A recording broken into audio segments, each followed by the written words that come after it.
Friends, मैं वहीदा और welcome to my channel Waheeda Bilimoria. Friends, आज हम मार्वल क्वेश्चन पेपर के सेट से पेपर 4 और 5 देखेंगे, जहां पे हम 1 मार्क के सम्स ही देखेंगे फॉर श्योर। ये जो 32 सम्स है फ्रेंड्स, ये भी बहुत ही इंटरेस्टिंग सम्स है और ये आपके नॉलेज को बहुत बढ़ाने वाले हैं। तो चलिए शुरू करते हैं हमारा सफर पेपर 4 और 5 का। वेलकम फ्रेंड्स, आज हम पेपर 15 जो मार्वल क्वेश्चन पेपर सेट का 4th पेपर है उससे स्टार्ट करेंगे। यहाँ पे फ्रेंड्स प्रोडक्ट ऑफ जीरोज आपको पहले ट्रू और फॉल्स में पूछा गया है कि इस पोलिनोमियल का प्रोडक्ट ऑफ जीरोज -2/3 है। तो फ्रेंड्स आपको पता है जीरो अल्फा और बीटा होते हैं और इनका प्रोडक्ट अल्फा इंटू बीटा होता है जो C/A होना चाहिए।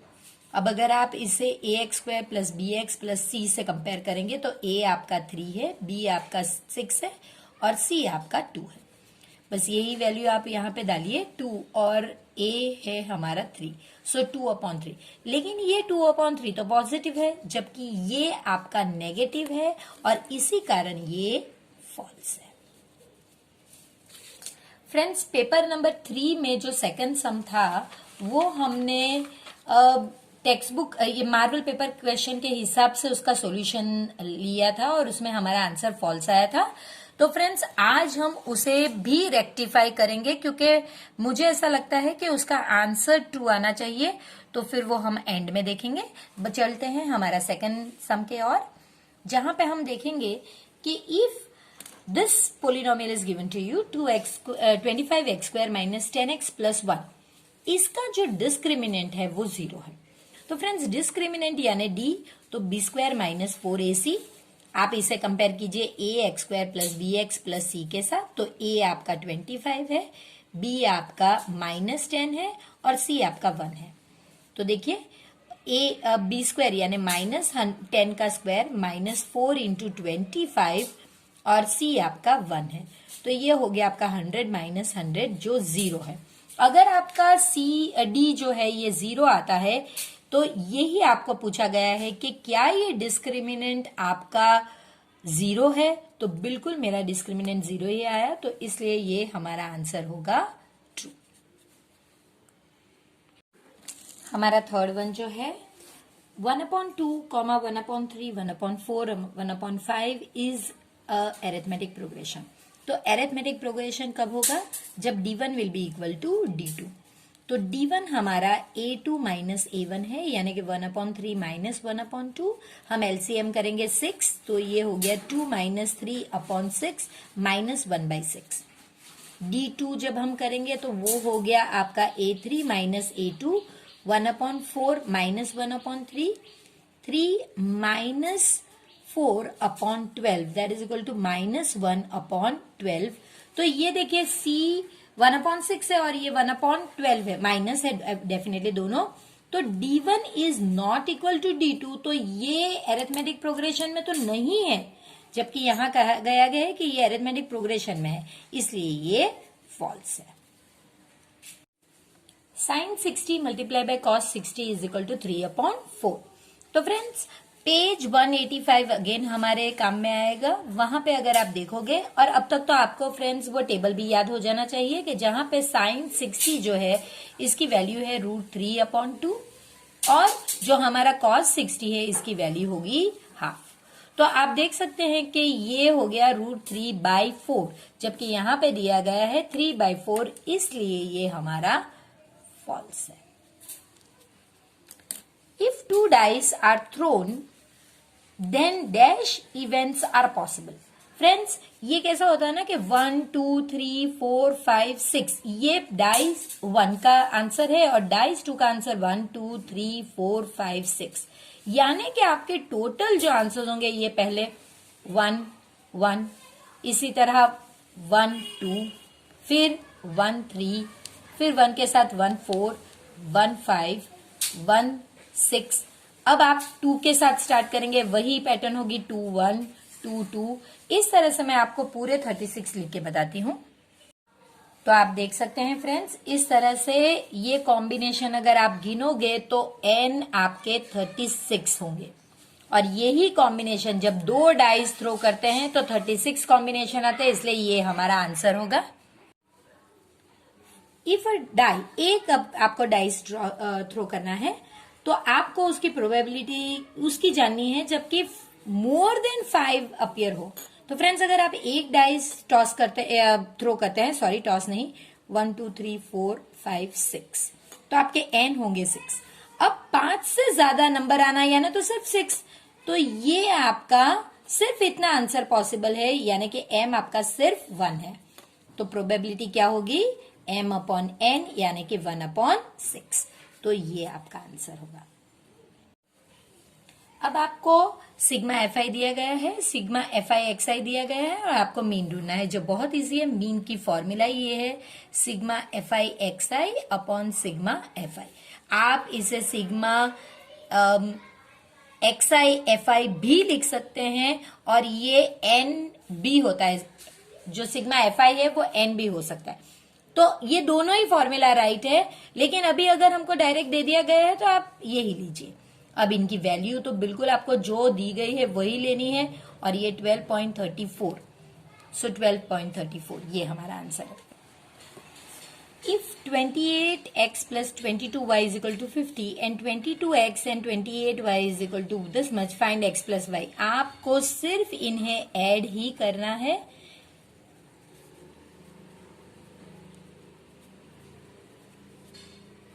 आपको सिर्फ इन्हें ऐड करना है, साइन चेंज करने की जरूरत नहीं। ये आपका 50x plus 50y is equal to 200 होगा। आप इस पूरे इक्वेशन को डिवाइड बाय 50 करेंगे तो x plus y is equal to 4 होगा। तो ये आपका आंसर आ गया, तो इसके लिए आपका आंसर 4 होगा। ये भी उतना ही सिंपल है फ्रेंड्स। ये x और ये y की वैल्यू है। आपको सिर्फ इस इक्वेशन में 10x plus 2ky is equal to 20, आपको 10 इंटू 3 प्लस 2k, y की वैल्यू 1 है, is equal to 20, 30 plus 2k is equal to 20, 2k is equal to 20 minus 30, 2k is equal to minus 10, k is equal to minus 5। तो आपकी value होगी minus 5। Friends इस paper में सारे ही sums बहुत easy है। ये जो है tan square theta into cot square theta plus 1। अब आप जानते हैं कि कॉट स्क्वायर थीटा जो है ये 1/tan स्क्वायर थीटा है, इसका रेसिप्रोकल है, तो आप वही यहाँ पे लिखेंगे tan square theta multiply by 1/tan square theta plus 1। ये कैंसिल हो जाने पर 1 प्लस 1 यानी कि 2 आपका आंसर है। ये भी कुछ इसी तरह का सम है जो हमने आगे ऑलरेडी किया हुआ है। जो फ्रेंड्स आज हमारे साथ नए नए जुड़े हैं वो प्लीज आगे के पेपर्स भी चेकआउट करें, तो आपको बहुत सहायता मिलेगी। तो यहाँ पे आपके पास 2 पॉइंट है, एक 5/2 3/2 वाला कोऑर्डिनेट है और ये जो b है इसका 3/2 और 5/2 का कोऑर्डिनेट है। आपको इसका मिड पॉइंट ढूंढना है। फ्रेंड्स मिड पॉइंट के लिए हमारे पास बहुत इजी है, फॉर्मूला सिर्फ छोटी बन जाती है। x कोऑर्डिनेट अगर आपको ढूंढना है तो ये 2 को ऐड कीजिए और उनको डिवाइडेड बाय 2 कीजिए, यानी कि ये आपका हो गया 8/2 divided by 2, that is equal to 8/2 multiply by 1/2, यानी कि 1 जा 4 जा 1 जा 2 जा, तो ये आपका हो गया 2। इसी तरह फ्रेंड्स आपको इसके भी कोऑर्डिनेट्स बनाने होंगे, y के भी, तो वो y1 प्लस y2/2 होता है। तो हमारे लिए वो होगा 3/2 प्लस 5/2/2। तो इसका भी आप देख सकते हैं कि कैलकुलेशन सेम यही आएगा 2। तो हमारा जो मिड पॉइंट है ये 2 होगा।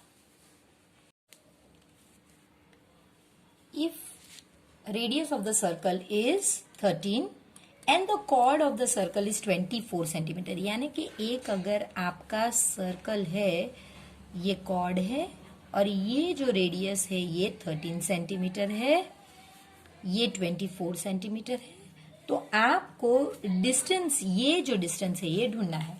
तो फ्रेंड्स ये हमारे लिए बहुत इजी होना चाहिए, क्योंकि हम जानते हैं कि ये जो है ये परपेंडिकुलर होता है और जो परपेंडिकुलर डिस्टेंस है वो ये 2 को हाफ में कट करता है, यानी कि आप अगर नाम दे दीजिए ए ओ, बी और ये डी, तो A D plus D B will be equal to A B, यानी कि A D is half of A B, यानी कि A D is equal to 24/2 यानी 12। तो अब जो आपके पास ट्राइंगल है वो कुछ इस तरह से है, देखिए ये 0 ए और बी, ये 13 है, ये आपके पास 12 है और ये आपको ढूंढना है, जो काफी इजी है अगर आप देखोगे। तो चलिए फिर पाइथागोरस के हिसाब से आप ढूंढ लीजिए। O B square plus A B square is equal to O A square. तो आपके पास ओ बी स्क्वायर तो है नहीं, plus 12 square is equal to 13 square, O B square is equal to 13 square minus 12 square, 169 माइनस 144 25। So OB is equal to root 25, that is equal to 5। तो 5 centimetres जो है ये आपका डिस्टेंस का आंसर होगा, 5 सेंटीमीटर। ये बड़ा ही इंटरेस्टिंग सम है। Arc of the circle having length 20 centimetre and radius 30 centimetre, then find the area of the sector. तो लेंथ की तो आपको फॉर्मूला पता है कि ये आपका थीटा बाय 360, और क्योंकि ये सरकमफ्रेंस का पार्ट है तो 2 पाई आर। देखिए ये अगर आपका सेक्टर है तो ये आपका लेंथ है, ये सरकमफ्रेंस का पार्ट है इसलिए 2 पाई आर, और ये जो है ये एरिया का पार्ट है इसलिए इसमें पाई आर स्क्वायर आता है फॉर्मूला में। तो अभी ये आपको पता है कि लेंथ आपका 20 है और थीटा आपको पता नहीं, और ये 360 इंटू 22 अपॉन, आप पाई का पाई भी रख सकते हैं और आर की वैल्यू आप जो दी गई है उसे यूज कर सकते हैं 3। अब आप थीटा को अगर इस साइड पे रखो, पाई को ऐसे ही रहने दोगे तो चलेगा। सो अब आपको थीटा चाहिए तो आप बाकी के सबको शिफ्ट कर सकते हैं। तो 20 into 360 upon 2 into 3 pi, so that is 2 1 जा 2 10 जा 3 1 जा 12 0। सो ये आपका हो गया 1200 अपॉन पाई। थीटा की वैल्यू आपको मिल गई। अब आप एरिया ऑफ सेक्टर ढूंढना है जो आपको, तो उसकी फॉर्मूला है theta upon 360 into pi r square, क्योंकि ये जैसे मैंने आपको बताया ये एरिया का पार्ट है। सो यहाँ पे आप 1 अपॉन पाई और ये 360 है और ये पाई इंटू आर आप जानते ही हैं कि 3 इंटू 3। तो ये तो कैंसिल हो गया, ये कैंसिल हो गया, 12 10 जा 12 3 जा 3 1 जा 1 जा। सो आपका आंसर हो गया 30। देखिए पाई अगर आप रहने दोगे तो इजीली कैंसिल हो जाएगा, तो आपका आंसर है 30। और अगर ये एरिया है तो सेंटीमीटर स्क्वायर। फिर सिंपल है, what is the formula of volume of hemisphere. तो देखिए फ्रेंड्स, अगर ये हेमिस्फीयर है तो 2/3 और पाई आर क्यूब, क्योंकि ये वॉल्यूम है। तो इतना सिंपल है। इस लेसन में एक्चुअली में आपको सिर्फ फॉर्मूलाज लर्न करने की, बाकी के जो सम्स है वो तो जैसे लोअर क्लासेस में ऑलरेडी हम देख चुके हैं वैसे ही इजी है। अब इसके बाद के जो सम है फ्रेंड्स, ये ऑप्शन में नहीं दिए गए थे, मैंने ही ऐसे कुछ लिए गए हैं। Which of the following can not be probability of an event. तो प्रोबेबिलिटी किसी भी इवेंट की 0 और 1 के बीच में लाई करती है, ये भी इन दो के बीच में। अगर ये नेगेटिव है तो ये नहीं हो सकती। इसी तरह अगर आपको फ्रैक्शन दिए गए हैं तो आपको देखना होगा कि वो एक, अगर फ्रैक्शन है तो वो प्रॉपर फ्रैक्शन ही होना चाहिए। तो ये देखिए, ये प्रॉपर फ्रैक्शन है, ये वाला प्रॉपर फ्रैक्शन, और ये भी प्रॉपर फ्रैक्शन ही हम कहेंगे क्योंकि इसका यूनिट आ जाएगा 1 आ जाएगा। लेकिन ये इम्प्रॉपर फ्रैक्शन है तो आप इसे, यानी कि वो वैल्यू 1 से ज्यादा नहीं हो सकती और वो वैल्यू नेगेटिव नहीं हो सकती। तो आप दोनों एग्जाम्पल्स में मैंने कवर करने की ट्राई की है। अब जो 16th वन है ये भी काफी सिंपल है फ्रेंड्स, कि जहां पे हमें पीई दे दी गई है और उसका कॉम्प्लीमेंट आपको ढूंढना है। तो PE dash will be equal to 1 minus PE. So that is equal to 1 minus 0.909. 1.00 0.909 अगर आप सब्ट्रैक्ट करते हो तो इस तरह से आपका 100 सॉरी यहाँ पे 9 आएगा, तो आपका आंसर होगा 0.091। अब फ्रेंड्स हम सेकंड पेपर देखेंगे। इसमें आपसे कहा गया है if the zeros of quadratic polynomial are both positive, यानी कि आपके अल्फा और बीटा दोनों ही पॉजिटिव है, तो आपको बताना है कि ए बी और सी की क्या सेम साइन है। ये कहते हैं कि सेम साइन है। फ्रेंड्स हमारे लिए बहुत जरूरी है कि अल्फा प्लस बीटा जो है ये -b/a आना चाहिए, और अल्फा बीटा जो है मल्टीप्लीकेशन c/a आना चाहिए। इसमें अगर a और b की सेम साइन होगी तो हमारा आंसर बराबर नहीं आएगा, अगर इनकी साइन ऑपोजिट होगी तभी हमारा आंसर राइट आएगा। इसलिए ये चीज फॉल्स है कि भले ही क्वाड्रेटिक इक्वेशन के दोनों जीरोस जो है ये पॉजिटिव हो, फिर भी ए बी और सी की सेम साइन होना जरूरी नहीं है। ए और बी मोस्टली ऑपोजिट साइन होंगे। Every quadratic equation has at least one real root. तो फ्रेंड्स हम जानते हैं कि क्वाड्रेटिक इक्वेशन का जो डिग्री है वो 2 है, यानी मिनिमम या तो आपके मिनिमम 0 हो सकते हैं या फिर मैक्सिमम 2 zeros हो सकते हैं।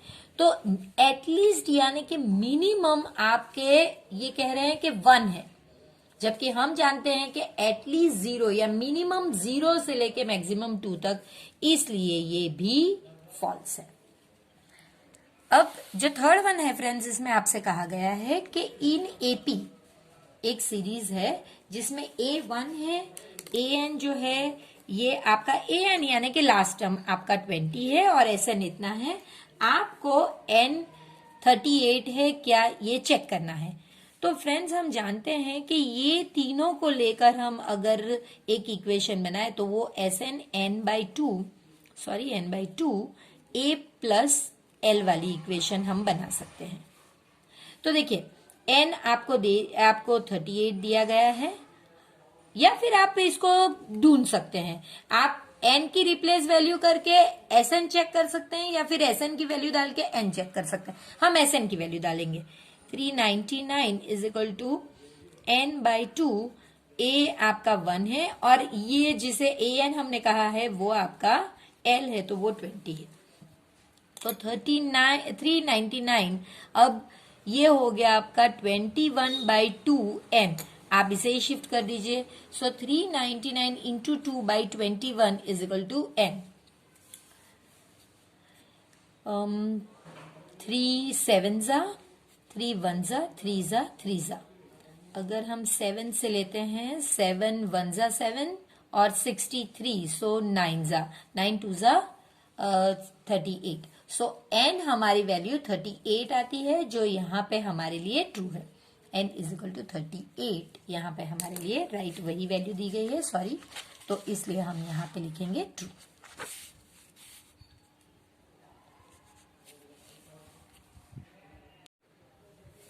ये नेक्स्ट सम जो है फ्रेंड्स, इसमें कहा गया है the value of sine theta plus cos theta is always greater than 1।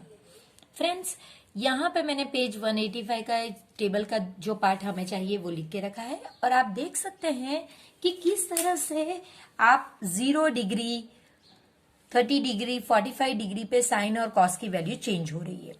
तो फ्रेंड्स यहाँ पे आप इसका अगर एडिशन करते हैं तो ये हो गया 1, इसका अगर एडिशन करते हैं √3 + 1/2, इसका एडिशन करते हैं तो 2/√2 यानी कि √2 आंसर आएगा।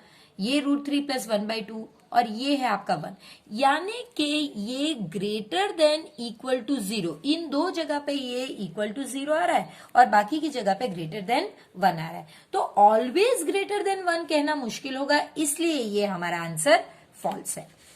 इसके बाद का जो है friends, the probability of a non leap year, आपको नॉन लीप ईयर लेना है जिसमें 365 डेज आते हैं और उसमें 53 संडे आना जरूरी है।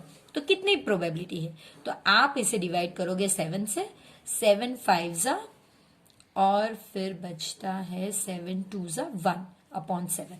तो आप देख सकते हैं कि ये जो फ्रैक्शन बच जाता है 1/7, ये ही आपकी प्रोबेबिलिटी है 53 संडे आने की। तो आंसर होगा 1/7।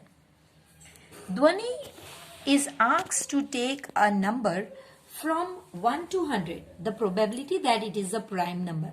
तो फ्रेंड्स 1 to 100 में हमारे पास n जो है ये 100 है, और इनमें से प्राइम नंबर 2, 3, 5, 7, 11 इस तरह से आप देखोगे तो आपके पास 25 ऐसे नंबर्स है जो प्राइम नंबर्स है। तो आपकी प्रोबेबिलिटी होगी m/n, और वो आपकी होगी 25/100 यानी 1/4। इस टाइप का एक सम आगे भी हम कर चुके हैं कि जहां हमें सिग्मा FIXI और सिग्मा FI आपको दिया है, आपको सिर्फ मीन ढूंढना है जो बहुत इजी है। Sigma FIXI upon sigma FI, सो 440/20, 22। तो ये आपका मीन हो गया। ये बहुत सिंपल सम्स है फ्रेंड्स, आपको सिर्फ एक दो बार अगर आप इनके पैटर्न आप जान लेंगे तो बहुत इजी हो जाएगा। The pair of equations this and this, अब इसमें यूनिक सॉल्यूशन है या फिर इनफाइनाइटली मेनी सॉल्यूशन है या फिर एग्जैक्टली 2 सॉल्यूशंस है, ये आपको ढूंढना है। तो फ्रेंड्स अगर यूनिक सॉल्यूशन होगा तो A1/A2 should not be equal to B1/B2। अगर आपके पास इनफाइनाइटली मेनी सॉल्यूशन है तो इसमें आपके पास जो लाइंस है वो ओवरलैप कर रही है ईच अदर को। A1/A2 should be equal to B1/B2 should be equal to C1/C2। और अगर नो सॉल्यूशन है यानी कि लाइंस पैरेलल है तो A1/A2 should be equal to B1/B2 but they should not be equal to C1/C2। यानी सब कुछ डिपेंड करता है A1, A2, B1, B2 और C1, C2 के वैल्यूज पर। तो हम वही कर लेंगे। A1 आपका 1 है, देखिए यहां पे कंपेयर करके देखिए। A2 आपका -3 है, B1 आपका 2 है, B2 आपका -6 है, C1 आपका 5 है और C2 आपका 1 है। अब देखिए A1/A2 आपका होता है 1/-3 यानी कि -1/3। B1/B2 होता है आपका 2/-6 यानी कि -1/3। और C1/C2 होता है आपका 5/1। तो देखिए ये दो तो आपके सेम है लेकिन ये सेम नहीं, यानी कि ये वाला इक्वेशन आप देख सकते हैं कि ये वाला राइट है, यानी कि कोई सॉल्यूशन नहीं है। ये भी कुछ इसी टाइप का सम है फ्रेंड्स। इफ द लाइंस, ये दो लाइंस आपको दे दी गई है और कहा है कि ये पैरेलल है। पैरेलल है यानी A1/A2 should be equal to B1/B2 should not be equal to C1/C2। तो फिलहाल हम सिर्फ इतने पे ही कॉन्सेंट्रेट करेंगे।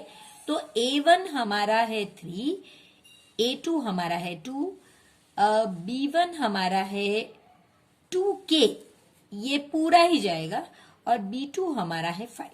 बस उसी को इक्वेट कर दीजिए। सो हम लिखेंगे 3/2 should be equal to 2K/5। अब आप K को यहां पे रखिए और बाकी के सबको शिफ्ट कर दीजिए। तो आप सॉरी ये कैंसिल नहीं होगा। 15/4, तो B आपकी वैल्यू होगी 15/4, sorry 15/4। Cosec square multiply by sine square की वैल्यू आपको ढूंढनी है। तो आपको पता ही होना चाहिए कि कोसेक स्क्वायर जो है ये 1/sin स्क्वायर थीटा है, क्योंकि cosec is 1/sin multiply by sine square theta. तो ये तो कैंसिल ही हो गया, तो आंसर है आपका 1। The distance of point this from any point on x axis. Friends इसमें अगर आप ये ड्रॉ करेंगे तो आपको पता चलेगा कि भाई ये अगर ओरिजिन है 1 2 3 1 2 3, ये आपका एक्स एक्सिस है और ये वाई एक्सिस है। चलिए अब आपका जो पॉइंट है ये 2 3 यानी कि ये पॉइंट यहां है 2 3, इसका डिस्टेंस आपको पूछा है एक्स एक्सिस से। तो देखिए ये एक्स एक्सिस से कितने डिस्टेंस पे होगा, तो 1 2 3। इसका जो वाई कोऑर्डिनेट है ये इसका डिस्टेंस होगा एक्स एक्सिस से, तो ये 3 सेंटीमीटर्स या फिर 3 यूनिट्स, आप जो भी आपको दिया गया है वो आप लिखोगे। PQ इज द टेंजेंट जो हमने ड्रॉ किया है to the circle with centre O, such that OP, आपका OP है 4 सेंटीमीटर और OPQ ये आपका 30 डिग्री है। देन फाइंड PQ, ये आपको ढूंढना है। अगर फ्रेंड्स आप सोच रहे हैं कि हम इनमें पाइथागोरस का थ्योरम यूज करेंगे तो बिल्कुल गलत है फ्रेंड्स। हम इसमें पाइथागोरस का थ्योरम नहीं यूज करेंगे क्योंकि हमारे पास 2 वैल्यूज अननोन है। तो हम इसमें एप्लीकेशन ऑफ ट्रिगोनोमेट्री का यूज कर सकते हैं, हम इसका कॉस ढूंढ सकते हैं। सो हम कहेंगे कि भाई cos P is equal to, cos का आप जानते हैं, सॉरी, एडजेसेंट अपॉन हाइपोटेन्यूस होता है। तो कॉस P यानी कि हमारे इस केस में कॉस 30 होगा इज इक्वल टू, हमारा एडजेसेंट है PQ और हमारा हाइपोटेन्यूस है PO। अब हम जानते हैं ये √3/2 है क्योंकि अभी हमने पेज 185 को डिस्कस किया है और PQ आपका पता नहीं और ये आपका 4 है। अब यहाँ पे 4√3/2 is equal to PQ, so 2, so therefore PQ is equal to 2√3। क्योंकि ये सेंटीमीटर या कुछ यूनिट दिया नहीं गया है तो मैं नहीं लिखूंगी, ये मैंने अपने आप से लिखा था, वैसे दिया नहीं गया था। बहुत ही इंटरेस्टिंग सम, शायद पहली बार आया है sum. The area of a circle that is inscribed in a square, यानी कि एक स्क्वायर है उसके अंदर एक सर्कल बनाया गया है जो इस स्क्वायर को एक एक पॉइंट में सभी जगह से कट कर रहा है, तो आपको, सॉरी, टच कर रहा है। आपको ये जो सर्कल की साइड है, अरे स्क्वायर की साइड है, ये 6 सेंटीमीटर है। आपको इसका जो एरिया है, सर्कल का एरिया है, ये ढूंढना है, जो काफी इजी है फ्रेंड्स। अगर आप ध्यान दोगे तो आपको पता चलेगा कि ये पूरा जो डायमीटर है ये 6 है, यानी कि diameter of circle is equal to 6, therefore radius is equal to 3 centimetre. आपकी जो सर्कल है उसका रेडियस 3 सेंटीमीटर, तो बस वही करना है। Area of circle is equal to πr², that is equal to pi आप रहने दीजिए और 3 × 3 that is equal to 9 pi, और फिर क्योंकि सेंटीमीटर तो सेंटीमीटर स्क्वायर। अगर कोई ये ब्लैंक्स में अगर ऑप्शन दिए गए होते और पाई ना होता तो आप फिर इस तरह भी कर सकते हैं। सो आप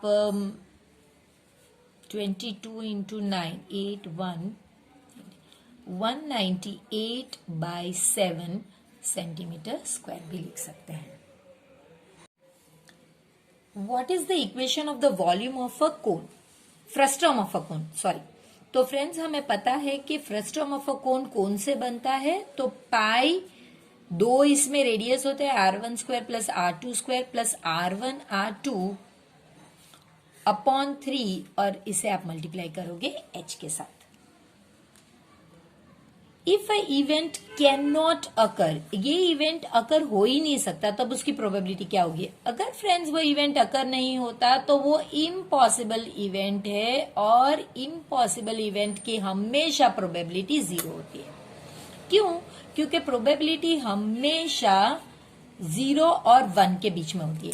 अगर वो इम्पॉसिबल इवेंट है तो उसकी प्रोबेबिलिटी 0 होगी, और अगर वो सर्टन या श्योर इवेंट है तो उसकी प्रोबेबिलिटी 1 होगी। तो आपको इम्पॉसिबल की पूछी गई तो उसकी प्रोबेबिलिटी 0 है। Amount is very likely to unlikely to happen, ये होने ही वाला नहीं, बहुत प्रोबेबिलिटी कम है, तो उसकी प्रोबेबिलिटी किसके करीब होगी? उसकी प्रोबेबिलिटी अगेन फ्रेंड 0 के करीब होगी। जिसका होने के चांसेस बहुत कम है तो वो इसकी प्रोबेबिलिटी इस तरफ होगी। बहुत ज्यादा चांसेस है तो प्रोबेबिलिटी 1 की तरफ होगी, लेकिन अगर बहुत कम है तो उसकी प्रोबेबिलिटी 0 के एकदम करीब होगी।